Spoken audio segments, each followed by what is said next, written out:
The valley was the kind of place that the map forgot, where the roads turned to dust long before you reached the last house, and silence hung heavier than the fog. When the little girl stumbled out of those woods in 1952, barefoot and bleeding, no one could tell at first what was more unsettling, her swollen belly or the way she refused to speak. She was 9, though her face looked older in a way that defied time itself. The old man who brought her in said she was his granddaughter, born from sin and secrecy, but even he trembled when asked the name of her father. The doctor who examined her claimed he'd never seen anything like it. Her eyes were mismatched, her skin too pale, her voice barely a whisper, as if every word carried a memory too heavy for a child to bear. The people in town tried to stay away from the clinic that night. They said the air felt wrong, that the crows refused to land near the roof.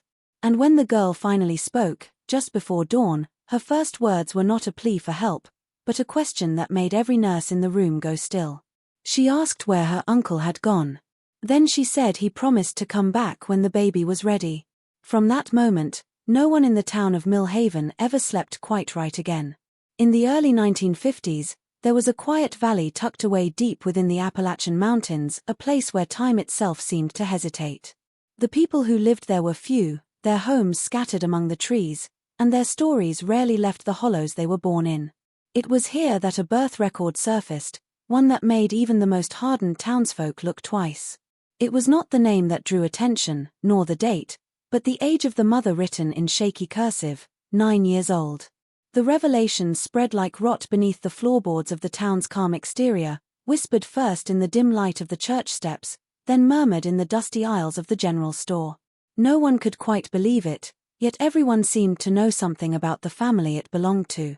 They lived far beyond the last stretch of road, hidden in the woods where no outsiders dared to tread after sunset. The authorities tried to trace the record back to its origin. The local clerk said it came from an unlicensed midwife who refused to say more than a few words before packing up and leaving town. She claimed she'd been called to a cabin too far from God's eyes, where the walls were covered with photographs of people who looked eerily alike. When she spoke of the birth, she said the child barely made a sound and that the young mother, a small, ghostly girl, stared blankly at the ceiling the entire time, as though she were not really there. There were no visitors, no father listed, and no baptism requested. The midwife swore she had seen enough to know the baby was not meant to survive, yet it did. As the record was filed, the name of the family attached to it, Hollow, became a curse spoken under breath. The Hollow family had always been strange, but no one in town had realized just how far their isolation had gone. They were said to have married only within their own blood, generation after generation, a tradition born from both fear and obsession. By the time this birth occurred, the family tree had tangled into something grotesque, its roots curling back into itself. The 9-year-old girl, they said, was both the last and the most damaged branch, a child carrying within her the evidence of decades of hidden sin, and the promise of something even darker that no one wanted to acknowledge. Locals whispered about the Hollow family long before the birth record ever surfaced, their names spoken with the kind of unease reserved for curses and unfinished prayers. They were said to live miles beyond the edge of the nearest road, deep within a stretch of Appalachian forest where the light struggled to reach the ground. Few ever claimed to have seen their home, and those who did never gave the same description. Some said it was a rotting farmhouse surrounded by animal bones hanging from the trees, while others swore it was nothing but a collection of shacks connected by dirt paths and old fences covered in moss. What everyone agreed on, however, was that the Hollow family never mixed with outsiders. They didn't attend church, didn't trade in town, and didn't let their children go to school. Their isolation wasn't just physical, it was generational, deliberate, and somehow proud. Over the years, stories about them took on the weight of folklore. Parents would warn their children not to wander too far into the woods, saying the Hollows would take them if they were caught spying. Hunters claimed to hear strange cries at night that sounded like a woman's voice calling for help, only to twist into laughter when anyone got close. Once, a traveling salesman went missing near the ridge that bordered their land, and his wagon was found weeks later, stripped of everything except a single shoe. The sheriff said it was wild animals, but people in town knew better. They said the Hollows didn't need money or possessions, they needed blood that wasn't their own. By the time the young girl appeared in 1952, the Hollow name had become more myth than memory. But in small towns like Millhaven, myths were stronger than truth. Everyone believed the family had been inbreeding for generations, a cycle of secrecy and shame that no one dared interrupt. Some said the first Hollow patriarch believed keeping the bloodline pure would bring divine protection. Others thought it was simple madness, born from too many years of solitude and superstition.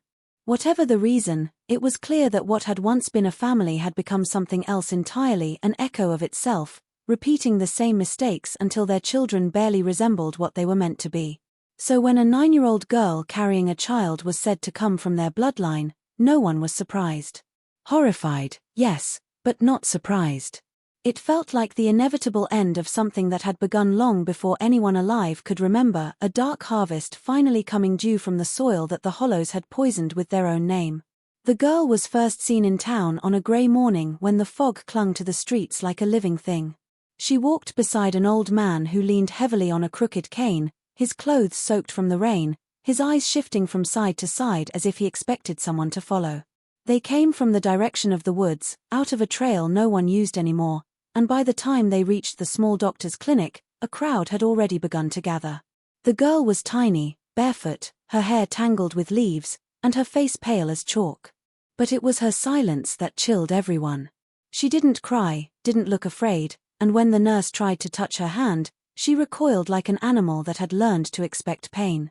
The old man said she was his granddaughter, sick from a fever and in need of care, but his voice shook with every word, and no one could miss the way he avoided looking at her. Inside the clinic, the doctor's first thought was that the child had been starved. Her ribs pressed against her skin, her arms thin and bruised. But when the nurse lifted her dress to clean a cut on her leg, the room went still.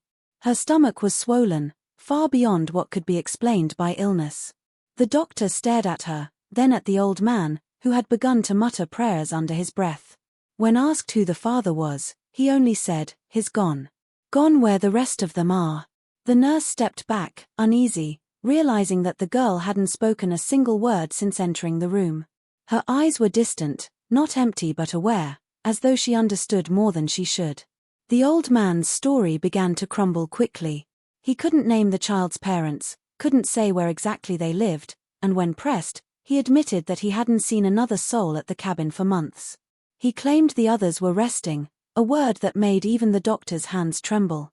The sheriff was called, but by the time he arrived, the old man had vanished, leaving behind only his cane leaning against the clinic door. The girl stayed silent, staring out the window toward the woods she'd come from, and when someone asked if she wanted to go home, she whispered the only words she'd speak that day, that she couldn't go back because he was still waiting there. The nurse who tended to the girl was named Margaret Hale, a woman who had worked in the Millhaven clinic for over 20 years and thought she had seen nearly everything. But the moment she laid eyes on the child, something in her gut turned cold.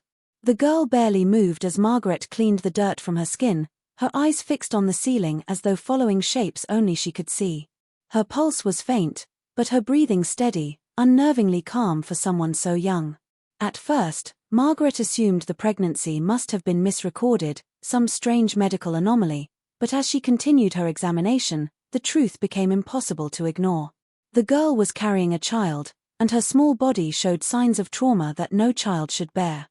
The bruises were old, faded to yellow, and her wrists were marked with thin scars that looked more like rope burns than scratches. Margaret began to feel a creeping sense of dread, not just for the girl's condition but for what it implied. The deformities were subtle yet haunting, her eyes were slightly misaligned, her jaw uneven, her limbs proportioned just wrong enough to be unsettling.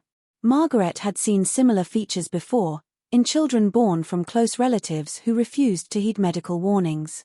The term for it, consanguinity, was clinical, sterile, but what she saw before her was anything but. It was a living reflection of generations of isolation. The girl's blood carried stories of her ancestors, repeated too many times, a pattern that had begun to decay. When Margaret asked gently who the father was, the child's lips parted but no words came. She simply looked at the nurse with a sadness too deep for her years. Then she whispered something that sent a chill through the room. "He said I had to keep the family safe." Margaret didn't ask who he was. She didn't have to. The name Hollow had already been murmured by the sheriff outside the door. Later that night, as Margaret wrote her report, she found her hands trembling. She couldn't shake the image of the girl's eyes, wide, dark, and old beyond their time. The doctor wanted to call the state, but Margaret knew it wouldn't matter. Families like the Hollows were buried too deep in those hills, too forgotten for the law to reach. All she could do was sit beside the child as the storm outside grew louder, wondering what kind of world had created a place where blood turned inward and innocence became its own curse. When the sheriff and 2 deputies set out to investigate the Hollow family's property, the sun was already beginning to fade behind the mountains. The directions were vague, written on the back of an old map by the town clerk who hadn't been to that part of the valley in over a decade. The dirt road narrowed until it vanished altogether, forcing them to continue on foot through a tangle of vines and twisted trees. The air grew colder the deeper they went, carrying with it the faint, sweet smell of rot.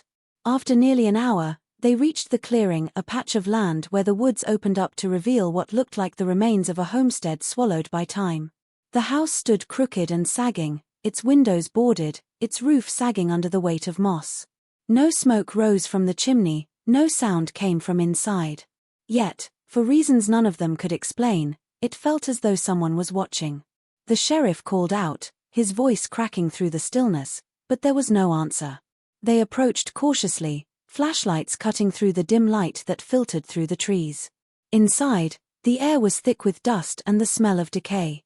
There were plates still on the table, a child's toy left on the floor, and a single candle burned down to its base on the mantel. It was as though the family had vanished in the middle of their lives. One deputy found a set of muddy footprints leading toward the back of the house, but they ended abruptly at a cellar door half buried beneath the kitchen floorboards.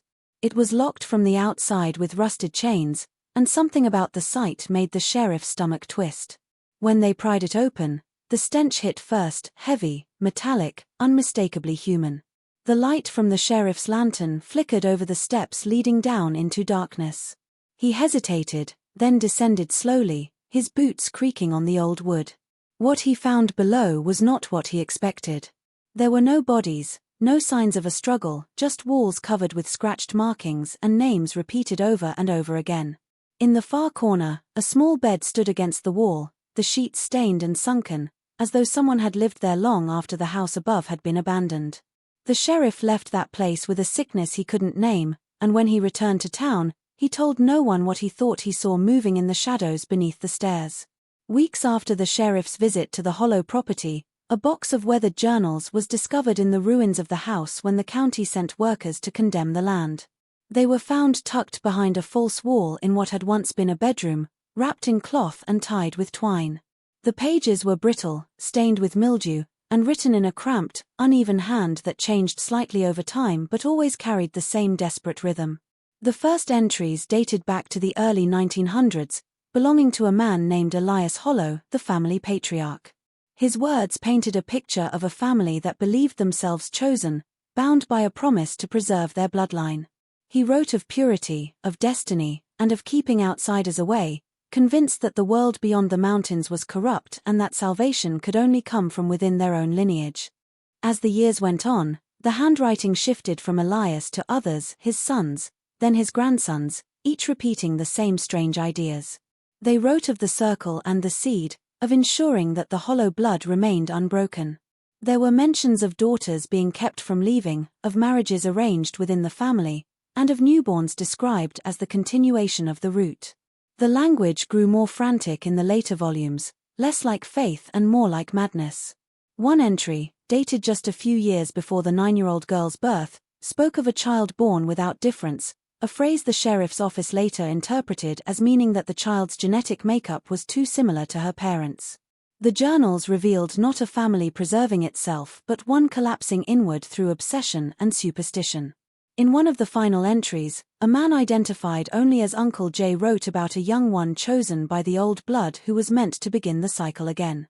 The handwriting was shaky, the ink smeared, and several pages had been torn out afterward. This single line gave weight to what the town feared most, that the child found in 1952 was not an accident or a crime of impulse but the result of deliberate generations of inbreeding that the family believed was sacred. The investigators who read those pages described feeling something wrong in them, Not just the sickness of human cruelty but the echo of a belief so deeply rooted it had become part of the Hollow family's very identity. A darkness passed from hand to hand until it birthed the girl no one could save. As the girl settled into the small room at the clinic, the nights grew long and oppressive, thick with the scent of damp earth and the lingering fear of the townspeople who still whispered about the Hollow family. She barely slept, her eyes wide and alert even when her body seemed to demand rest. Then came the first night Margaret Hale noticed something she could not explain. The child began to mutter in her sleep. At first, it was soft, unintelligible sounds, a murmuring that seemed to rise and fall like wind through dead trees. But soon the words became clearer, and Margaret realized she was speaking phrases that no child should know, the names of family members no one had mentioned aloud, locations deep in the woods, and phrases like "Uncle Daddy will come" or "the seed must live." The nurse sat quietly at the edge of the bed, her hand frozen over the girl's small, cold one, trying to reconcile the normality of a child with the horror of her speech. The girl's eyes, even closed in sleep, seemed to hold knowledge far beyond her years, a recognition of secrets she had not yet spoken when awake. Each night, the words grew more precise, more deliberate, and Margaret began to transcribe them in a notebook, thinking that perhaps these were clues to understanding how the family had produced such a child. The phrases suggested ritual, pattern, something almost methodical in the way the bloodline had been maintained, as if the girl herself had become a vessel for a centuries-old plan. By the third night, the speech had changed tone. It was no longer only the names and locations. She began to describe herself and her unborn child in a way that made Margaret shiver. "I carry the root," she whispered one evening, her voice low and unnervingly calm. "He made it so I am both branch and soil. When I cry, the family hears." There was a rhythm in her words, a cadence that was almost chant-like, as if some memory or instruction had been passed down silently through generations, imprinted into the very marrow of her bones. Margaret felt a chill run through her body as she realized that this child, so young, so impossibly fragile, was aware in ways she could not comprehend. The final night Margaret recorded her sleep talk, the girl murmured in a voice that was barely hers, "The seed cannot die. Uncle Daddy waits. The cycle must continue." Every word carried the weight of inevitability. Margaret could not tell if the girl was speaking of something supernatural, or simply reflecting the horrific, obsessive practices of the Hollow family. Either way, the nurse understood one thing clearly: this child was not merely a victim of circumstance, she was a living testament to generations of twisted inheritance, her very voice echoing the unbroken chain of secrets and sins that had produced her. The air in the room felt heavier afterward, as though listening to her had allowed something from the Hollow lineage to linger, unseen but undeniable, pressing against the walls. The medical examination of the girl revealed a truth that left even the most experienced doctors in the clinic unsettled. At first, they focused on her age, barely 9 years old, and the fact that she was carrying a child, a biological impossibility under normal circumstances, but one tragically real in her case. As they ran tests, it became clear that her body bore markers that no ordinary child should, indicators not only of malnutrition or abuse but of something far more insidious. Her genetic makeup was alarmingly narrow, far closer to her immediate family than would ever be considered safe. Every chromosome that was analyzed seemed to echo the last, a reflection of repeated inbreeding, compounded over generations until the variations that normally protect against disease and deformity had been nearly erased. When the results came back, the doctors realized the unborn child she carried exhibited identical genetic markers to her own, a fact that sent a ripple of horror through the small clinic. It wasn't just that the pregnancy was illegal or impossible by social standards, it was that nature itself had been bent into a loop, repeating the same genetic material over and over, a closed system with no room for variation. The girl's body was a literal vessel of the family's obsession with keeping bloodlines pure, and the child growing within her represented the darkest possible culmination of that obsession, a mirror of herself, a continuation of a line that should have ended long ago. Beyond the lab results, the doctors noticed physical deformities that reflected this concentration of genes. Her limbs were slightly asymmetrical, her skull unusually shaped, her features sharp and angular in a way that made her appear older and more fragile simultaneously. These were not random birth defects, they were symptoms of a centuries-long pattern, a record of isolation and twisted devotion written into the very flesh of a child. Margaret Hale, the nurse who had been caring for her, described the effect on her staff as palpable. It wasn't just clinical curiosity that gripped them, but a deep, intuitive dread, a sense that they were witnessing not simply a medical anomaly but a legacy of human obsession and cruelty made flesh. When the girl began to talk quietly about her Uncle Daddy and the family seed that could not die, the doctors realized that the biological horror was mirrored by psychological conditioning, a fusion of hereditary and environmental influence that had left her aware, at 9 years old, of a role that no child should ever know existed. The unborn child she carried was a product of both flesh and intent, a living testament to a family whose insularity and obsession had culminated in an act so unnatural it challenged the very principles of life and inheritance. In that sterile, dimly lit clinic, it became impossible to separate science from horror, genetics from sin, and the doctors could only watch as a tragedy centuries in the making continued to unfold. The investigation into the Hollow family's property took a darker turn when a state investigator named Harold Crane was assigned to look deeper into the old homestead. Crane was a seasoned man, unshaken by crime scenes or accident reports, but the Hollow case carried a weight no training could prepare him for. Armed with a camera, ignoring the local warnings, the townspeople tried to dissuade him, sharing fragmented stories. Crane nodded politely, convinced that folklore should never obstruct the truth.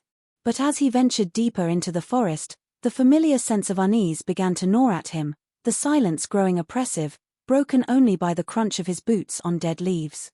When he reached the Hollow property, it was worse than he expected. The house leaned into itself, the boards warped and cracking, the windows dark and unwelcoming.